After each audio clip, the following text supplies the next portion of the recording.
તો વિદ્યાર્થીઓ, આપણે જે કલીલ કણો છે તે કલીલ કણોનો અભ્યાસ કરીએ છીએ. હવે આપણે કરવાના છીએ. આપણે આગળના એટલે કે લાસ્ટ લેક્ચરની અંદર જે અધિશોષણની ઘટના છે તે અધિશોષણની ઘટના વિશે છે તે સંપૂર્ણ છે તે માહિતી મેળવી. ત્યાર પછી હવે આજે આપણે આ લેક્ચરની અંદર આ ચેપ્ટરનો એક બીજો ભાગ તે એટલે કે કલીલ, જેને આપણે ઇંગ્લિશમાં કહીએ છીએ કોલોઇડ્સ.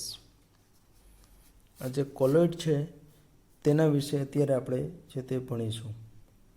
તો સામાન્ય રીતે તમે એક આપણે દ્રાવણ વિશેનો અભ્યાસ કર્યો. દ્રાવણ એ શું છે તો કે એક પ્રકારનું આપણે કહી શકીએ કે સાચું દ્રાવણ જેને કીધું કે જેમાં દ્રાવક અને દ્રાવ્ય આ બંને છે તે રહેલા હોય છે. એ દ્રાવક અને દ્રાવ્ય છે તે બંનેનું સમાંગ મિશ્રણ છે. બીજું આવશે તે એટલે કે નિલંબન, એટલે કે પાણીની અંદર જો આપણે માટી નાખી દઈએ તો પાણીની અંદર જે માટી છે તેને આપણે ઇંગ્લિશમાં કહીએ સસ્પેન્શન.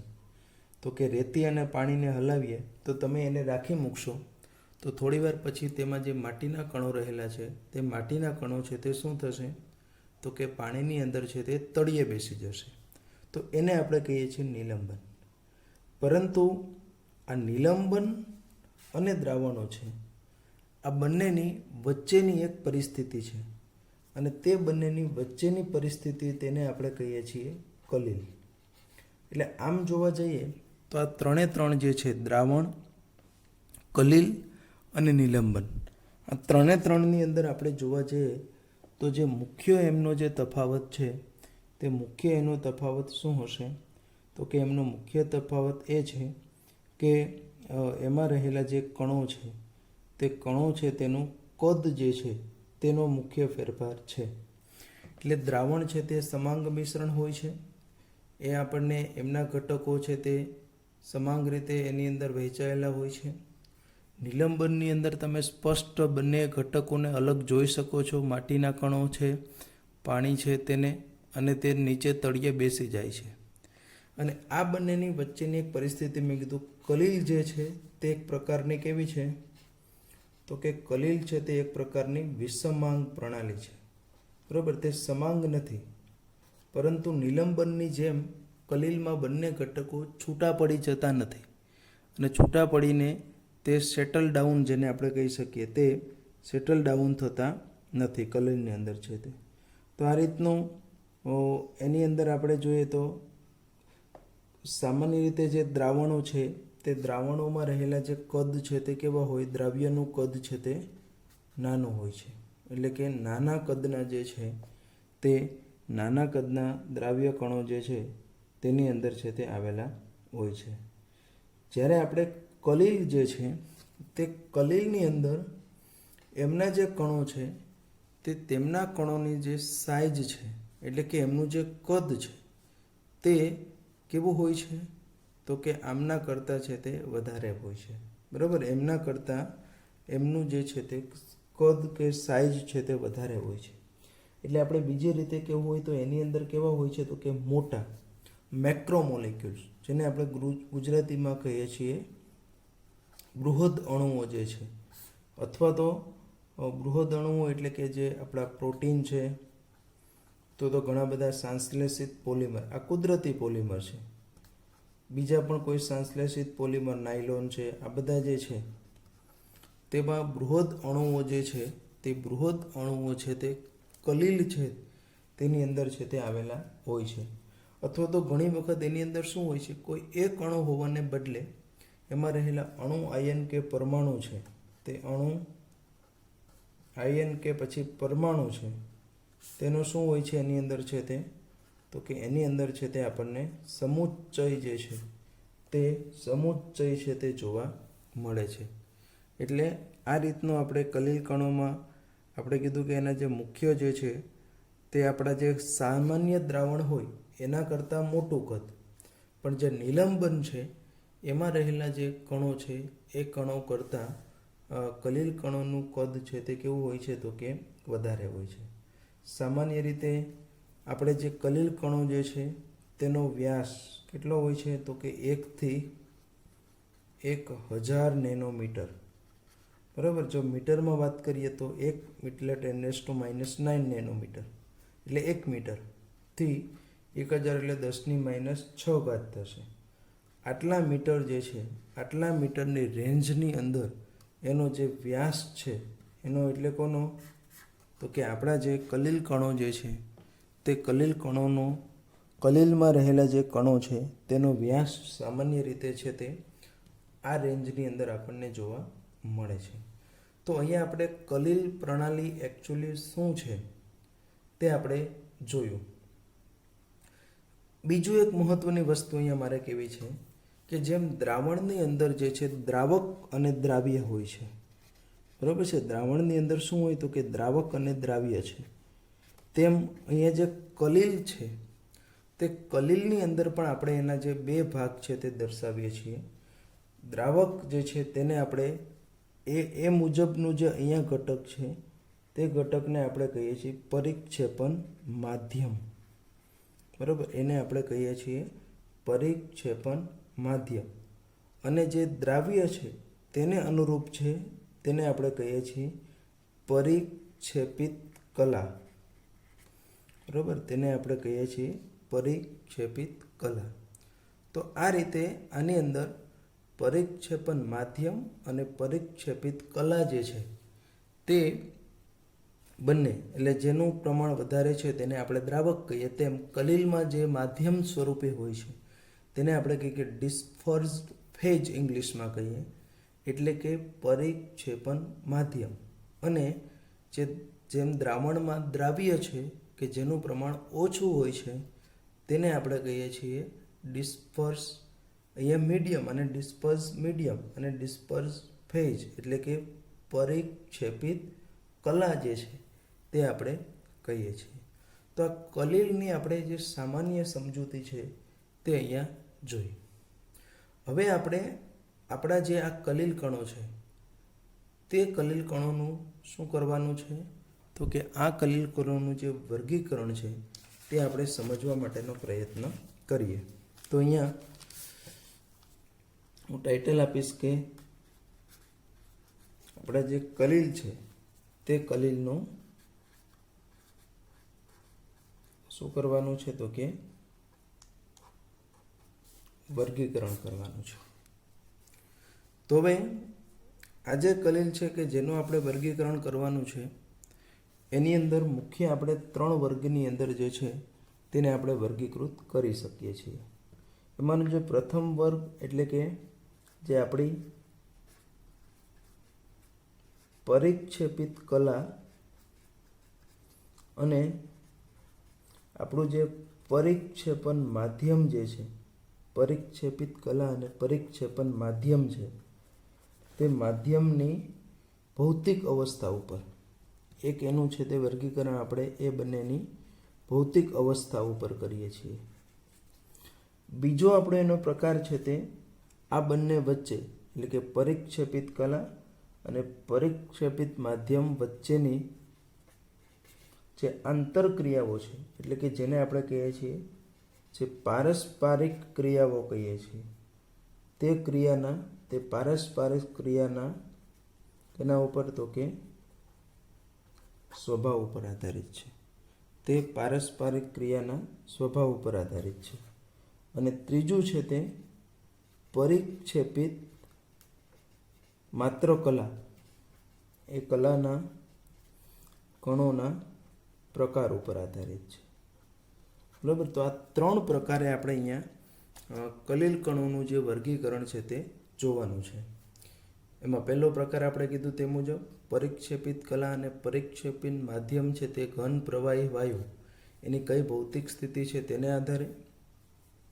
બીજું આપણે કીધું કે આ બંને એટલે કે પરિક્ષેપિત કલા અને પરિક્ષેપણ માધ્યમ છે તે બંને વચ્ચેની પારસ્પરિક ક્રિયા જે કેવા પ્રકારની થાય છે તે પારસ્પરિક ક્રિયાના સ્વભાવ ઉપર આધારિત છે.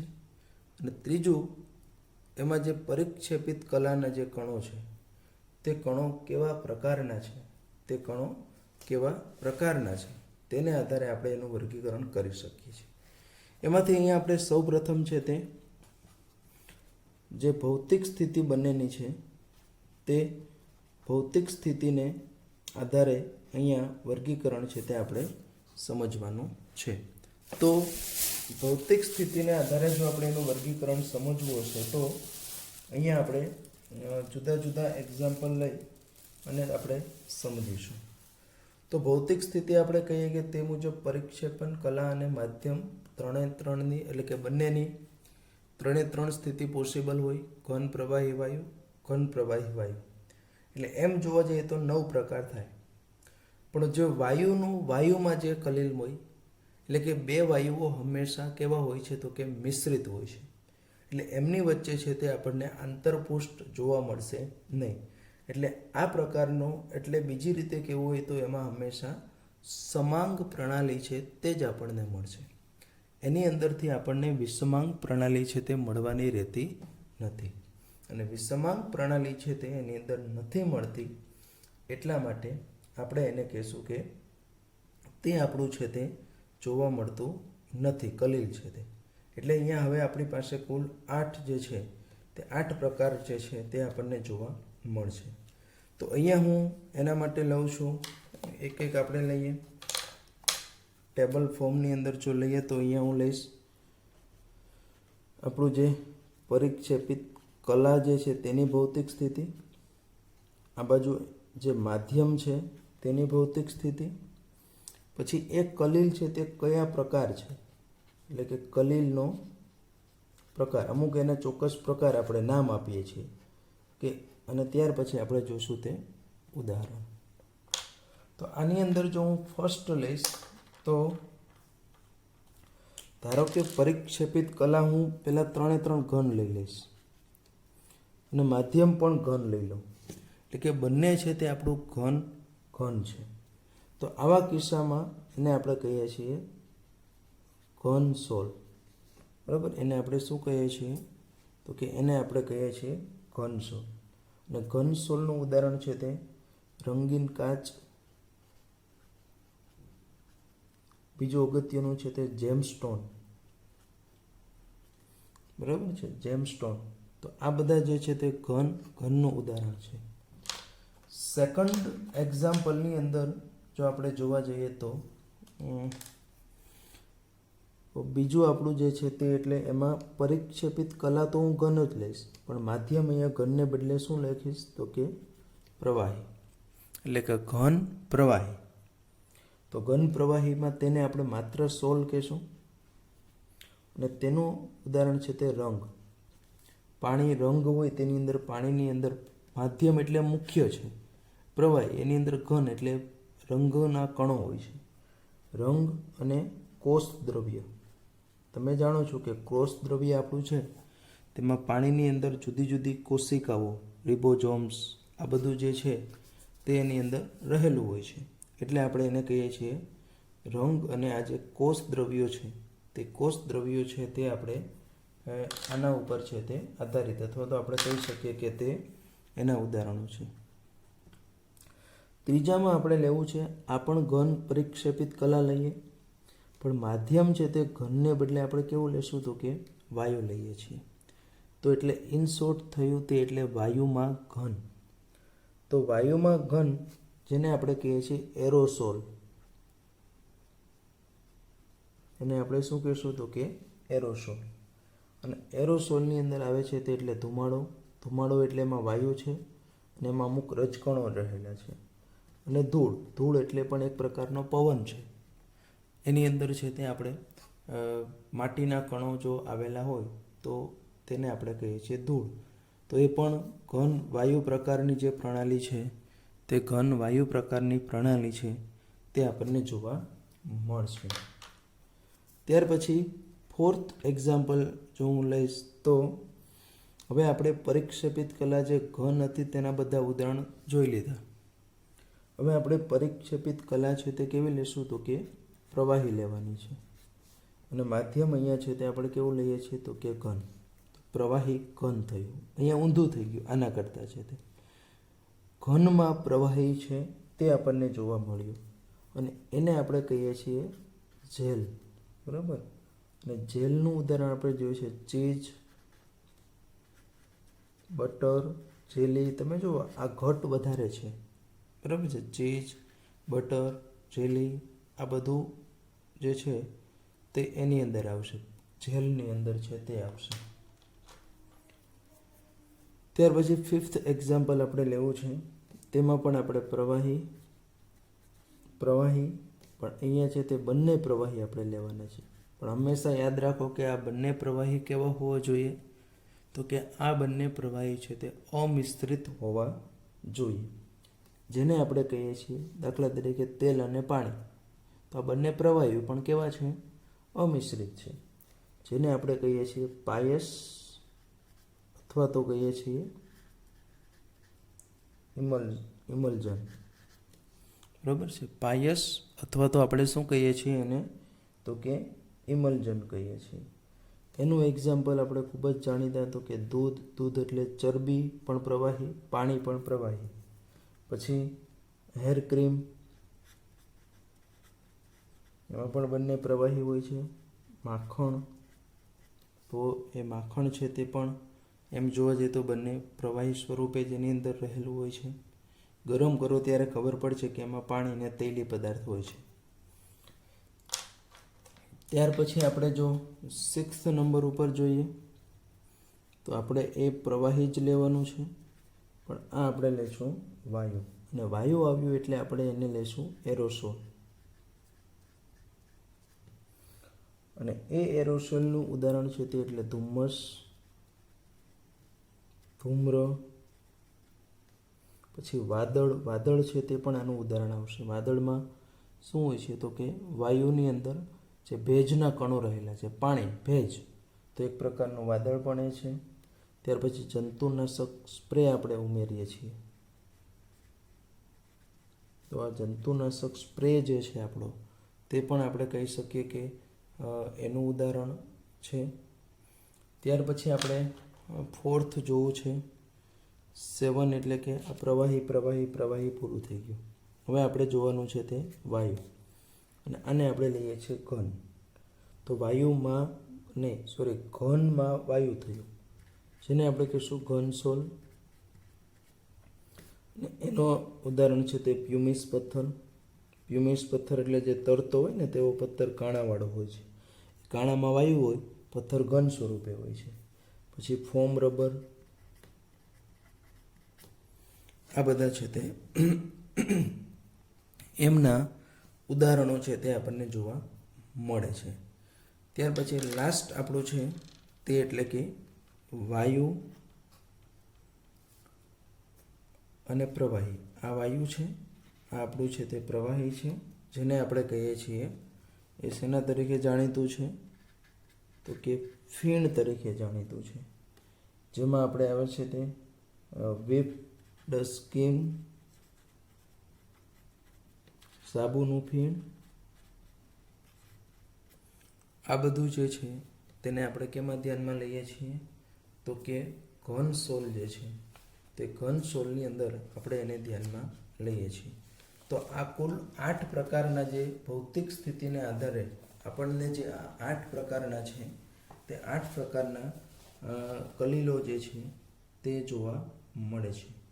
અને આ ખાસ કરીને આપણને કલીલમય પ્રણાલી જે છે તે જલીય સોલ, ખાસ કરીને આપણે કીધું કે જે જૈવીય દ્રવ્યો છે, આપણા કોષ દ્રવ્ય જેને આપણે કીધું છે તેમાં વિશિષ્ટ કોષમાં પ્રોટીન, ન્યુક્લિક એસિડ, આવા બધા જે કલીલમય કદના કણો છે તે જલીય દ્રાવણમાં પરિક્ષેપિત થયેલા હોય છે. ખાસ કરીને આપણને જે પ્રવાહીમાં ઘન, જેને આપણે સોલ કીધું હતું, બીજું છે તે ઘન સોલ એટલે કે આપણે કીધું હતું ઘનમાં પ્રવાહી, અને એને જેલ આપણે કીધું હતું તે. અને ત્રીજું છે તે આપણું પાયસ એટલે કે પ્રવાહીમાં પ્રવાહી, જેને આપણે શું કહીએ છીએ? તો કે એમને આપણે ઇમલ્જન તરીકે પણ ઓળખીએ છીએ. તો અહીંયા આપણે આ બધા જે છે એક્વાસોલ, આપણે આ બધું જે છે તેની અગત્યતા છે, તેનો આપણે વિશેષ અભ્યાસ પણ કરવાનો છે. ખાસ કરીને જો અહીંયા પ્રવાહી માધ્યમ તરીકે પર્ટિક્યુલરલી જો પાણી હોય તો પાણી હોય તો આપણે એને શું કહીએ છીએ? એક્વા સોલ અથવા તો હાઇડ્રોસોલ. ને આપણે શું કહીએ છીએ? તો કે એક્વા સોલ અથવા તો શું કહીએ છીએ? તો કે હાઇડ્રોસોલ એને કહીએ છીએ. બરાબર. જો પરિક્ષેપણ માધ્યમ તરીકે પર્ટિક્યુલરલી જો પાણી હોય તો એવા સોલને આપણે શું કહીએ છીએ? તો કે એક્વા સોલ અથવા તો હાઇડ્રોસોલ.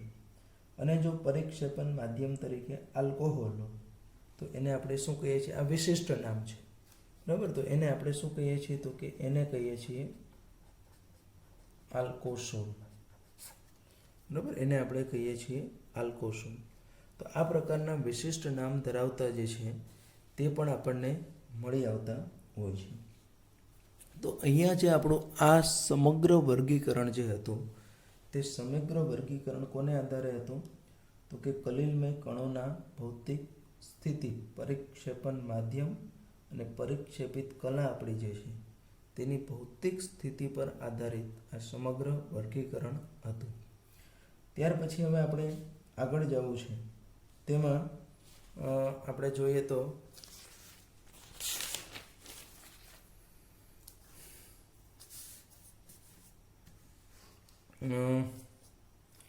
બીજું જે આપણું વર્ગીકરણ હતું તેમાં આપણે કીધું કે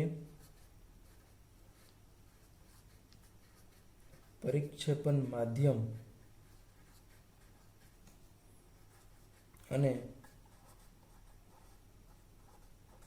પરિક્ષેપિત કલા વચ્ચેના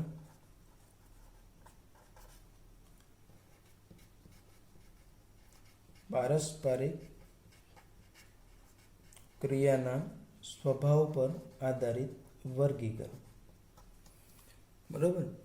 તો આ જે આપણું વર્ગીકરણ છે એમાં આપણે એને મુખ્યત્વે બે પ્રકારના જે આપણા સોલ છે તેને બે પ્રકારે આપણે વર્ગીકૃત કરી શકીએ છીએ. બરાબર. તો આપણે એને થોડાક તફાવતના સ્વરૂપમાં જ સમજી લઈએ. એક છે તેને આપણે કહીશું દ્રવ અનુરાગી કલિલ. દ્રવ અનુરાગી કલિલ. અને બીજું છે ને તેને કહીશું આપણે દ્રવ વિરાગી કલિલ. અને એ બંનેને આપણે જો તફાવતના સ્વરૂપમાં સમજવું હશે તો દ્રવ અનુરાગી કલિલ અને દ્રવ વિરાગી કલિલમાં આપણે 1 by 1 પોઈન્ટ લઈએ તો દ્રવ અનુરાગી વર્ડ જ એવો છે, એટલે કે લવિંગ, બીજી રીતે કેવું હોય તો કે એનો મેઇન અર્થ શું આપણે કહીએ છીએ કે આ પ્રકારનું છે તે આને આપણે કહીએ છીએ દ્રાવક આકર્ષિત. અને આપણે કેવું કહીએ છીએ તો કે દ્રાવક આકર્ષિત. જ્યારે દ્રવ વિરાગી આપણું જે છે તે દ્રવ વિરાગી છે તેને આપણે શું કહીએ છીએ તો કે એને આપણે કહીએ છીએ દ્રાવક અપાકર્ષિત. તેને આપણે કહીએ છીએ દ્રાવક અપાકર્ષિત. બરાબર છે. દ્રવ અનુરાગીનો અર્થ શું થશે તો કે દ્રવ અનુરાગીનો અર્થ થશે કે તેઓ છે તે દ્રાવક પ્રત્યે આકર્ષણ ધરાવે છે, એટલે દ્રવ આકર્ષિત. જ્યારે દ્રવ વિરાગી એનો અર્થ એવો છે કે દ્રાવક પ્રત્યે તે અપાકર્ષણ દર્શાવે છે, એટલે આપણે એને કહીએ છીએ દ્રાવક અપાકર્ષિત જે છે તેના તરીકે આપણે ઓળખીએ છીએ. સામાન્ય રીતે આ પ્રકારના જે છે દ્રવ અનુરાગી કલિલો છે તે દ્રવ અનુરાગી કલિલો કેવા હોય છે તો કે તે આપણા દ્રાવક અથવા તો આપણે કહીએ કે પ્રવાહી આપણા જે છે તે પ્રવાહી ચાહક હોય છે. જ્યારે આ આપણા જે છે દ્રવ વિરાગી છે તે કેવા હોય છે તો કે પ્રવાહી વિરાગી, એટલે કે ધિક્કાર, એટલે કે કેવો આપણે કહી શકીએ તો કે હેટિંગ. તે પ્રવાહી વિરાગી અથવા તો ધિક્કાર અથવા તો આપણે કહી શકીએ કેવા હશે તે તો કે હેટિંગ, લિક્વિડ હેટિંગ જે છે તે પ્રકારની સ્વભાવ ધરાવે છે. હવે આજે આપણું જે છે તે દ્રવ અનુરાગી આપણો જે સોલ છે તે દ્રવ અનુરાગી સોલને સિમ્પલ આપણા જે કલિલમય સોલ જે છે જેવા કે ગુંદર, સ્ટાર્ચ, જીલેટિન, રબર, આ બધા જે કલિલમય કણો જે છે તે એટલે મીન્સ પરિક્ષેપિત કલા જે છે તેને આપણે સિમ્પલ પરિક્ષેપણ માધ્યમ જે છે તે પરિક્ષેપણ માધ્યમ આપણું જે છે તેમાં મિશ્ર કરતા શું કહેવાય તો કે સહેલાઈથી મળે છે. આ કેવા આપણને મળે છે? મેઇન વસ્તુ આ છે, તે સહેલાઈથી આપણને મળે છે. જ્યારે આ પ્રકારના જે છે તેમાં ધાતુ સલ્ફાઇડ જે છે તે, ધારો કે ધાતુ સલ્ફાઇડ જે છે તે ધાતુ સલ્ફાઇડને પરિક્ષેપણ માધ્યમમાં આપણે મિશ્ર કરીએ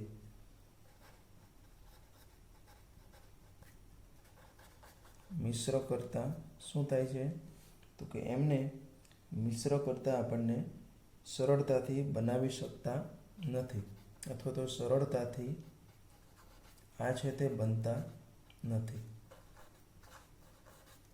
એના માટે આપણે એને બનાવવા માટે શું તો કે વિશિષ્ટ જે પદ્ધતિઓ જે છે તે વિશિષ્ટ પદ્ધતિઓની મદદથી છે તે આપણે આ પ્રકારના સોલ છે તે બનાવી શકીએ છીએ. હવે અહીંયા કીધું કે આ પ્રકારના સોલ સહેલાઈથી મળે છે અને તે કેવા હોય છે તો કે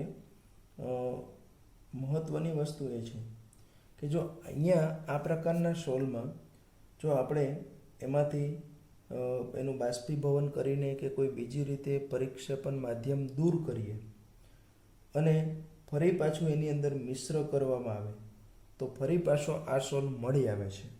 એટલે બીજી રીતે કેવું હોય તો દ્રવ અનુરાગી સોલ છે તે કેવા છે તો કે પરિવર્તનીય છે. એ કેવા છે તો કે પરિવર્તનીય છે. જ્યારે દ્રવ વિરાગી સોલ જે છે તેનું આપણે થોડા ઘણા અંશે પણ જો એને છૂટા કરીને ફરી પાછું એમાં જો પરિક્ષેપણ માધ્યમ ઉમેરવામાં આવે તો પણ તેને આપણે મેળવી શકાતા નથી. એટલે કે આ પ્રકારના સોલ છે તે કેવા છે તો કે આ પ્રકારના સોલ છે તે અપ્રતિવર્તીય છે. બરાબર, આ પ્રકારના સોલ છે તે કેવા છે તો કે આ પ્રકારના સોલ છે તે આપણા અપ્રતિવર્તીય છે. બીજી વસ્તુ કે અહીંયા આપણે કીધું કે આ સહેલાઈથી આપણને મળે છે, એટલે કે એ કેવા છે તો કે ખૂબ જ સ્થાયી છે. ખૂબ જ સ્થાયી છે એટલા માટે તેને સ્કંદન શું છે તે આપણે ભણીશું આગળ. સ્કંદન પામતા નથી. બરાબર, આ છે તે સ્કંદન પામતા નથી. જ્યારે આ જે આપણા જે દ્રવ વિરાગી સોલ જે છે આપણો, તે દ્રવ વિરાગી સોલ છે તે કેવો છે તો કે તે અસ્થાયી છે. અને અસ્થાયી છે એટલે એને સ્થાયી કરવા હશે તો એમાં થોડા ઘણા પ્રમાણમાં છે તે શું ઉમેરવું પડશે તો કે થોડા ઘણા પ્રમાણમાં એમાં વિદ્યુત વિભાજ્ય જે છે તે ઉમેરવું પડે છે. બરાબર, થોડા ઘણા અંશેમાં વિદ્યુત વિભાજ્ય ઉમેરીએ અને એની મદદથી છે તે સ્થિર છે તે કરી શકીએ છીએ. એટલે કે આવા પ્રકારના સોલ છે તે એમાં આપણે ટૂંકમાં કેવું હોય તો એને સાચવવા માટે આ વિદ્યુત વિભાજ્ય શું છે તો કે એક પ્રકારનો સ્થાયીકારક પદાર્થ છે. તો આવો સ્થાયીકારક પદાર્થ જે છે તે સ્થાયીકારક પદાર્થ છે તે આપણે એની અંદર છે તે શું કરવું પડશે તો કે ઉમેરવું પડશે. તો આ રીતનું આપણે આનું જો આ તમે ના ઉમેરો તો એને સરળતાથી એમાં શું થાય છે, આ સોલ છે તે અવક્ષેપિત થઈ જાય અથવા તો આપણે કહેવું હોય તો સ્કંદન પામે છે. બરાબર, આ સોલ છે તે આપણો સ્કંદન પામે છે. તો અહીંયા આપણે તફાવતના સ્વરૂપમાં આ આખું જે છે તે સમજીએ કે ભાઈ દ્રવ અનુરાગી એટલે કે દ્રાવક આકર્ષિત, દ્રવ વિરાગી એટલે કે દ્રાવક અપાકર્ષિત. આ દ્રવ અનુરાગી છે તે પ્રવાહી ચાહક હોય છે, જ્યારે દ્રવ વિરાગી છે તે કેવા હોય છે તો કે પ્રવાહી ધિક્કાર. સામાન્ય રીતે ગુંદર, સ્ટાર્ચ, જીલેટિન જેવા દ્રવ્યો છે તેને પરિક્ષેપણ માધ્યમમાં સહેલાઈથી આપણે હલાવીએ તો એમાંથી આપણને સહેલાઈથી આ જે સોલ છે તે મળી આવે છે. જ્યારે અહીંયા ધાતુ સલ્ફાઇડ જેવા જે ઘટકો છે તેને પરિક્ષેપણ માધ્યમમાં મિશ્ર કરીએ તો પણ તે આપણને સરળતાથી બનતા નથી. એને બનાવવા માટે આપણે વિશિષ્ટ પદ્ધતિઓ જે છે તે આપણે આગળ જોઈશું કઈ કઈ પદ્ધતિઓ છે. તેવી વિશિષ્ટ પદ્ધતિઓ છે તેને આપણે અનુસરવી પડતી હોય છે. બરાબર છે, તેને આપણે અનુસરવી પડતી હોય છે. અહીંયા આપણે કીધું કે આને તમે અહીંયા બાષ્પીભવનથી જો આપણું જે પરિક્ષેપણ માધ્યમ દૂર કરો અને ફરી પાછું જો આપણે એની અંદર એ પરિક્ષેપણ માધ્યમ ઉમેરી દઈએ તો એની અંદર શું થશે તો કે એ માધ્યમ ઉમેરતાની સાથે એ પાછો સોલ છે તે મળી આવશે. એટલે કે તે કેવો છે તો કે પરિવર્તનીય છે. જ્યારે આમની અંદર જે છે તે આમની અંદર એવું આપણને જોવા મળશે નહીં. ફરી પાછો તેમાં માધ્યમ દૂર કરતા અને ઉમેરતા એ મળશે નહીં. એટલે કે તે કેવો છે તો કે અપ્રતિવર્તીય છે. દ્રવ અનુરાગી સોલ છે તે ખૂબ જ સ્થાયી હોય છે, જ્યારે દ્રવ વિરાગી સોલ છે તે કેવો હોય છે તો કે અસ્થાયી છે. સામાન્ય રીતે દ્રવ અનુરાગી સોલ છે તે કોઈ પણ પ્રકારે સ્કંદન પામતા હોતા નથી. બરાબર, એમાં કંઈ પણ ઉમેરીએ તો એનું અવક્ષેપણ થતું નથી. જ્યારે અહીંયા આપણે સ્થાયીકારક પદાર્થો ઉમેરવા પડે છે, અસ્થાયી છે, અને એમાં આપણે જો થોડા ઘણા પ્રમાણમાં જો વિદ્યુત વિભાજ્ય વધારે ઉમેરી દઈએ તો એમનું છે તે શું થાય છે તો કે એમનું છે તે સ્કંદન જે છે તે સ્કંદન છે તે થઈ જતું હોય છે. એટલે એમને પણ આપણે યોગ્ય રીતે જે છે તે સાચવવા ખૂબ જ જરૂરી બની જતું હોય છે.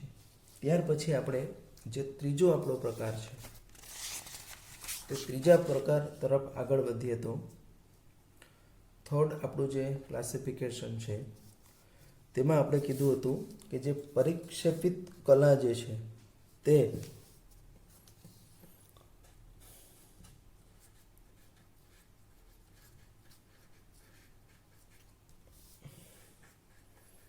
પરિક્ષેપિત કલાના કણોના પ્રકારને આધારે તો આ આધારે આપણે જો એનું વર્ગીકરણ કરવું હોય તો એના આપણા 3 વર્ગ છે. બરાબર, એમાંનો જે પહેલો વર્ગ જે છે તેને આપણે કહીએ છીએ બહુઆણવીય કલિલ. એને આપણે શું કહીએ છીએ તો કે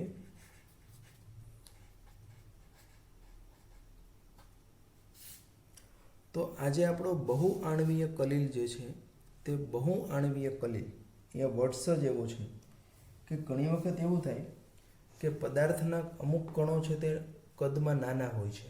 એટલે બીજી રીતે કેવું હોય તો તે આપણા જે કહીએ ને કે કલિલ કણોના કદ જે આપણે 10⁻⁴ એટલે આપણે 1 થી 1000 નેનોમીટર જે રેન્જ લીધી હતી તે રેન્જ કરતાં નાના હોય. તો આવા જ નાના નાના અણુઓ કે કણો છે તે એકબીજા સાથે ભેગા થઈ જાય એટલે કે એક કરતાં વધારે આણવીય અણુ રચાય, જેને આપણે કહીએ કે બહુઆણવીય કલિલ કહીએ છીએ. એટલે સિંગલ કોઈ કણ હોય તો સિંગલ કણ છે તે કેવો હોય તો કે કલિલ કદનો નથી હોતો, પણ તેઓ એકબીજા સાથે ભેગા થઈ અને કલિલ કણોના કદના માપના જે અણુઓ છે તે બનાવે છે. અને આ રીતે જે સ્પીસીજ રચાય છે તે સ્પીસીજને આપણે કેવા કહીએ છીએ તો કે બહુઆણવીય કલિલ કહીએ છીએ. બરાબર, એને આપણે કેવા કહીએ છીએ તો કે બહુઆણવીય કલિલ છે. એના ઉદાહરણોની જો વાત કરીએ તો ગોલ્ડ સોલ જે આપણો છે,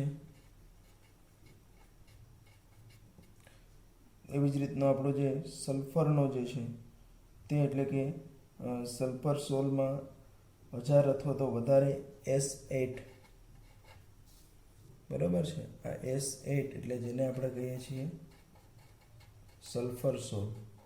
તો એ સલ્ફર સોલ છે એ પણ આપણને એ બહુઆણવીય કલિલ જે છે તેનું ઉદાહરણ જોવા મળે છે. ત્યાર પછી બીજા છે તે એટલે કે વિરાટ આણ્વીય કલિલ.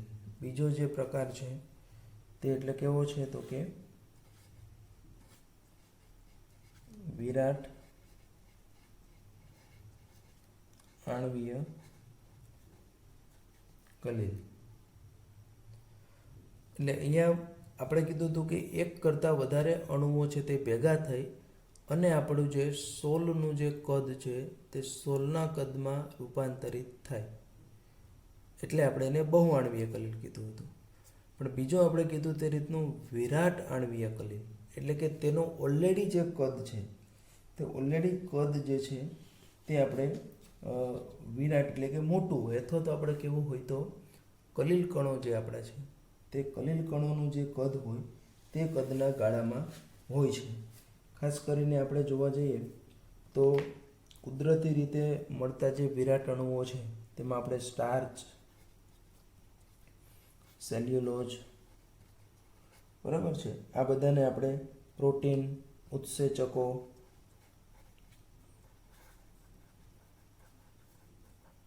આ બધા જે છે તે બધાનો આપણે વિરાટ આણ્વીય કલિલો જે છે તે વિરાટ આણ્વીય કલિલોની અંદર સમાવેશ કરીએ છીએ. સ્ટાર્ચ, સેલ્યુલોજ, પ્રોટીન, ઉત્સેચકો આ બધા એની અંદર આવે છે.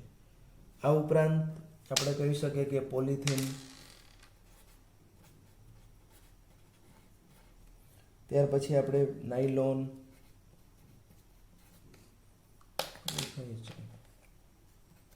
પોલિસ્ટાયરીન, આ બધા જે પોલિમર્સ જે છે તે બધા પોલિમર્સ છે તે સંશ્લેષિત વિરાટ અણુઓ છે અને તે પણ આવા વિરાટ આણ્વીય કલિલ જે છે તે રચતા હોય છે. બરાબર છે. ત્યાર પછી એનો જે ત્રીજો પ્રકાર છે તે ત્રીજો પ્રકાર એટલે સમુચ્ચયિત કલિત એટલે કે સમુચ્ચયિત કલિત, જેને આપણે બીજું નામ છે તે મિસેલ પણ આપીએ છીએ. મિસાઇલ નહીં હોય પાછું, પણ શું આપણે એનું નામ આપીએ છીએ તો કે મિસેલ.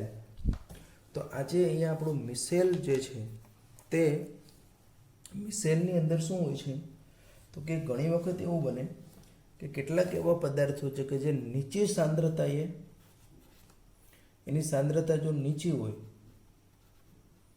તો નીચી સાંદ્રતાએ તે કેમાં રૂપાંતરિત થાય છે તો કે નીચી સાંદ્રતાએ તે આપણે કહી શકીએ કે વિદ્યુત વિભાજ્ય તરીકે વર્તે. એટલે કે ટૂંકમાં કેવું હોય તો તે સાચું દ્રાવણ આપણું જે છે સિમ્પલ તે દ્રાવણ બનાવે છે.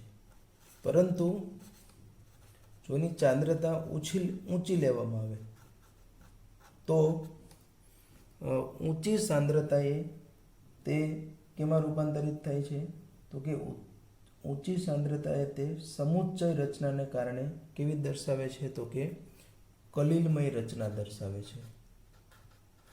તે કલિલમય રચના જે છે તે કલિલમય રચના નીચી સાંદ્રતાએ તે સાચું દ્રાવણ સ્વરૂપે હોય છે, પણ એની જો સાંદ્રતા ઊંચી લઈએ તો તે ઊંચી સાંદ્રતાએ કેવા તો કે કલિલમય રચના જે છે તે કલિલમય રચના જેવી વર્તણૂક છે તે દર્શાવે છે. અને આ રીતે જે રચાયેલી સમુચ્ચયિત કલિલ કણોની જે રચના છે તેને આપણે શું કહીએ છીએ તો કે એને આપણે કહીએ છીએ મિસેલ.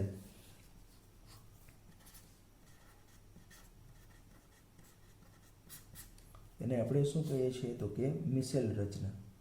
અને આ મિસેલ રચના અમુક ખાસ તાપમાન કરતાં ઊંચા તાપમાને જ થાય છે અને તે તાપમાનને આપણે કહીએ છીએ ટીકે એટલે કે કેવું તો કે ક્રાફ્ટ તાપમાન. બરાબર, તે તાપમાનને આપણે કેવું કહીએ છીએ તો કે ટીકે એટલે કે ક્રાફ્ટ તાપમાન જે છે.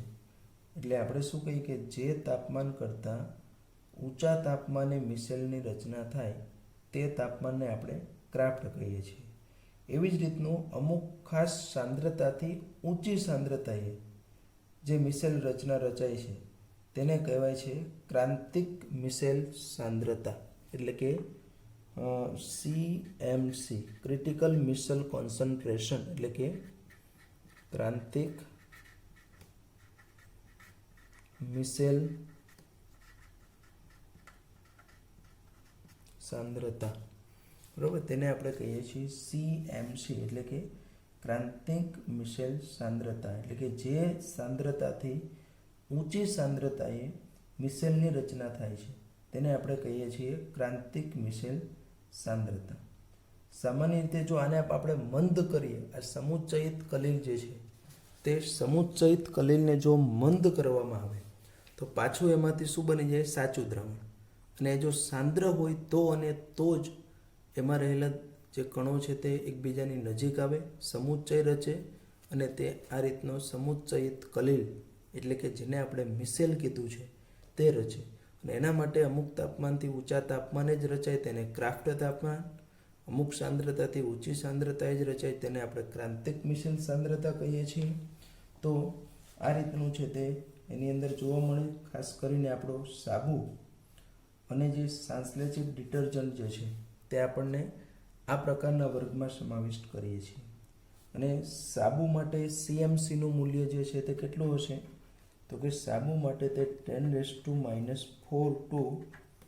10⁻³ મોલ પ્રતિ લિટર જે છે તે આપણને જોવા મળે છે. સાબુ માટે કેટલું હોય છે?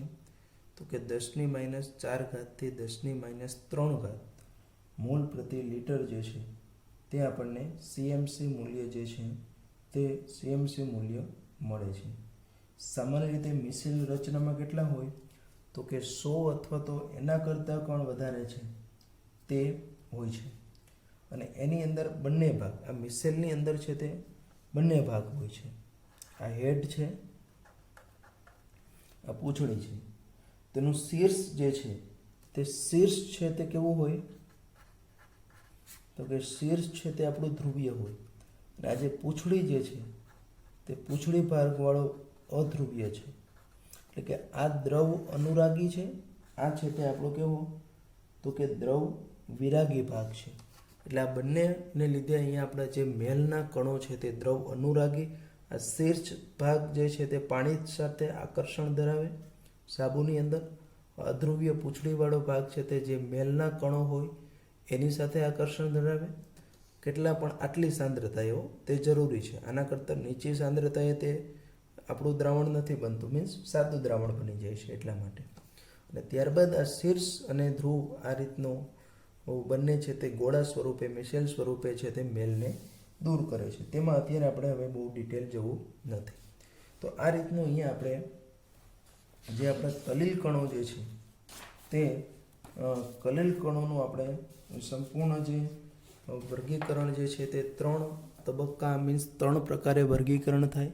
અને દરેકની અંદર એમાં એક કરતાં વધારે પ્રકારો હતા તે સમજવા માટેનો અહીંયા છે તે આપણે પ્રયત્ન કર્યો છે. ત્યાર પછી હવે આપણે જે કલિલ કણોની જે બનાવટ છે તેનો અભ્યાસ કરવાના છીએ.